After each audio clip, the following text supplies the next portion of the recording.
Sony Spider-Man Bliss universe? Let's rank it. The franchise slash universe they had going was confirmed to be over until it wasn't. Not sure what's going on there, but let's rank these movies, shall we? You're not gonna like my rankings or ratings, but it's all subjective, so let's do this. In last place, we have Madam Web. I feel like everybody saw this coming. What y'all didn't see coming was the fact that I unironically enjoyed the film. I think it's okay. It's pretty mid, but I don't think it's the abomination that the entire world makes it out to be. Here's the thing. As a superhero movie, I get it. But like, when I watch it, I view it as a non-superhero movie, so that I enjoy it more. As a normal movie, it's okay. As a superhero movie, which is what it's supposed to be, it sucks. It's a pretty decent story though. The story, I'd honestly give it 3 stars. As for the action, it's a 1 star. For comedy, like a 1.5 stars. And rewatchability, probably like 2 stars, to be honest. Would I recommend the movie? Probably not, just because I know it's definitely not everybody's cup of tea, but it's not bad by any means. My overall rating is a 5.5 out of 10. In 5th place, I have Venom. I'm gonna be honest, I don't even know if I've gone back to rewatch this movie. It took me a minute. I fell asleep watching the first time. Then again, the same thing happened with the Batman. That movie is great. Anyway, this movie feels so bland compared to the 2 sequels.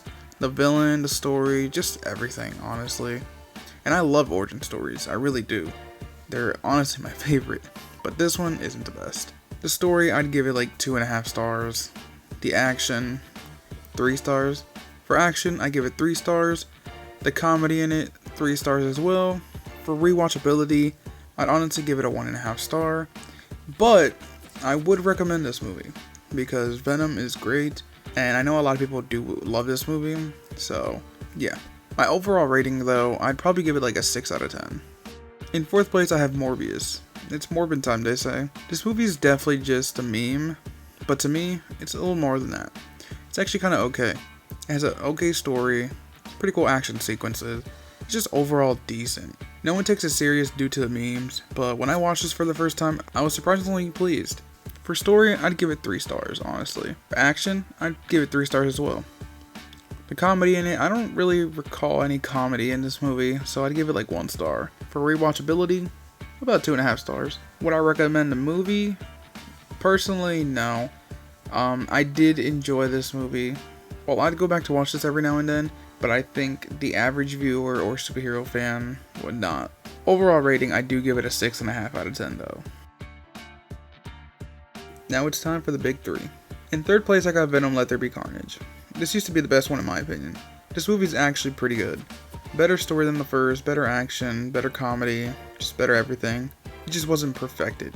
It's still solid though. I just really hate the fact that they killed off Cletus. Carnage is so cool.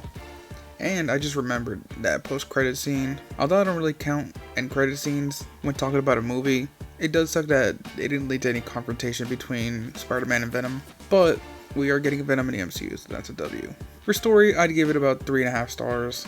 The action, 4 stars. For comedy, 3 stars. Rewatchability, 3 stars as well. And would I recommend it? 100% yes. It's definitely a fun watch, and I think it's much better than the first. Runner-up in 2nd place, I have Venom: The Last Dance. Yep, the final Venom movie in the trilogy ended up being my favorite. It's the one that left me the most satisfied out of the 3. And once again, it did everything the previous one did, but better in my opinion. It's just such a fun watch. I really did enjoy this one a lot. Just talking about it is getting me in the mood to rewatch it now. For the story, I'd give it 3.5 stars. For action, 4 stars. Comedy, 4 stars. Rewatchability, 3 stars. And I would 100% recommend this. Overall rating, I give it an 8 out of 10. It's actually really good. And of course, in 1st place is Kraven the Hunter. This could be a huge bias, recency bias, but this was my favorite movie of the bunch. I love me some Aaron Taylor Johnson. He's one of my favorite actors. Kraven's a badass. Some would say this film was made for me. I thought the story was pretty solid. The action was great, although some of them felt kind of short, I will say. It wasn't the funniest movie because it was definitely more of a serious film than the others, but in a good way. I don't mean that in any sort of negative way. If I wasn't broke right now, I'd honestly go back to theaters just to rewatch this movie. That's how much I enjoy it. And I only go back to theaters for movies I really enjoy. I had a great time with this one. I really did. I was nervous the day before seeing the movie, after seeing everyone hate on it, but I walked out happy. I enjoyed it, and that's all that matters, not what everybody else says. For the story, I'm giving it 4 stars. Action, 4 stars as well. The comedy, 1.5. Rewatchability, 3.5 stars. And I would 100% recommend this. Unfortunately, everybody is clowning on it, but at least I enjoyed it. If you haven't seen the movie, I hope you give it a chance and end up enjoying it. Overall, I give the movie an 8.5 out of 10. And that's my ranking. Leave down your rankings down below. I'd love to hear your thoughts. Thank you so much for watching, and I'll see you in the next one.